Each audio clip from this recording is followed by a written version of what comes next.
Bob Nightengale, USA Today.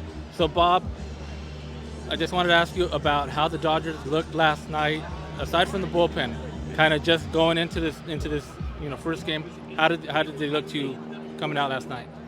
Yeah, looked very good, particularly Blake Snell. Talking to scouts, they said that's the best they've seen his changeup all season long. They're catching fire at the right time. At the end of the regular season with 15 wins out of the last 20, and explode for 10 last night. So no, the offense looks tremendous, and the starting rotation is the best, the best in baseball right now.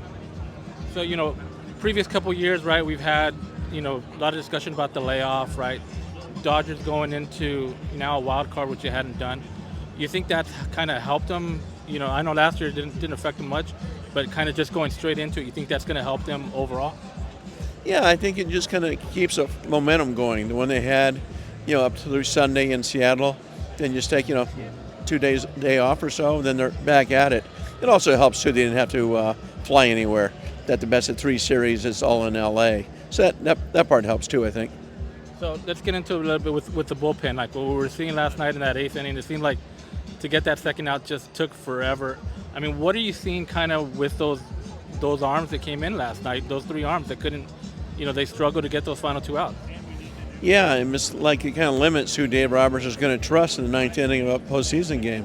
Obviously, it didn't cost him last night. Could in the future. I think the starters may end up to be the best relievers, whether it's Evan Sheehan, whether it's Clayton Kershaw, maybe Glass now will pitch relief. So it'd be interesting to see in tight games, and if they win and go to Philadelphia, who pitches 9th inning for the Dodgers.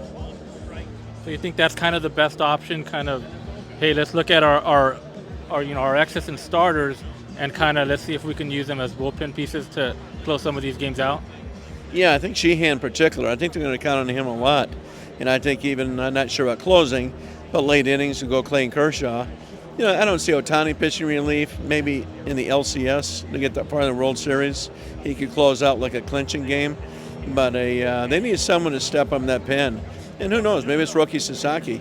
I don't see him pitching in the 9th inning yet, but I can see him pitching in 7th and 8th inning for sure. Yeah, I was going to ask you that about Ohtani because they've asked Dave Roberts earlier already, are we going to see him in this series? Do you think, potentially, how do you think that would work if they bring him, not necessarily here, but if they move on, how do you think that all would play out, to get him into a game late or kind of maybe early just to take out, a fire situation? It would have to be late. So he's going to pitch game 1, against Philadelphia if there's no game 3 against the Reds. And then he probably can't start again the rest of the series. So that way you could use him in the relief like in a game 5. But he'd have to close because if he comes in like middle relief and leaves the game as a pitcher, he's also out as a DH. So it's a big risk there. So it'd either have to be a closer or a starter. The last one. So obviously they looked really good. You're thinking they're closing it out tonight and then headed to Philadelphia. And if they do, how do you look at that matchup, Dodgers and Philadelphia? How do you think that one will go? Yeah, I mean, certainly Dodgers are heavy favorites tonight. So you got their best pitcher, Yamamoto, going against the Reds' worst pitcher in Little. So that he's their number 5 starter. Then I think it'd be a classic matchup. Remember last year, Dodgers Padres. That was really the World Series. I think next round, Dodgers Phillies. That's the World Series because I think so. It was a coin flip. Who's a better team, Dodgers or Phillies? If the Phillies had Zach Wheeler still, I would say the Phillies. Right now, give a slight edge to the Dodgers. You would see Dodgers slight edge. If they get past that round, how far do you think they can get? I think whoever gets past that round wins the World Series. I think just like last year, if the Padres had beat the Dodgers in Game 4 or 5, I think the Padres are World Series champions. Same thing. I think whoever wins Dodger-Philly series, that's the World Series champion. Awesome, Bob. Appreciate the time. My pleasure. Thank you.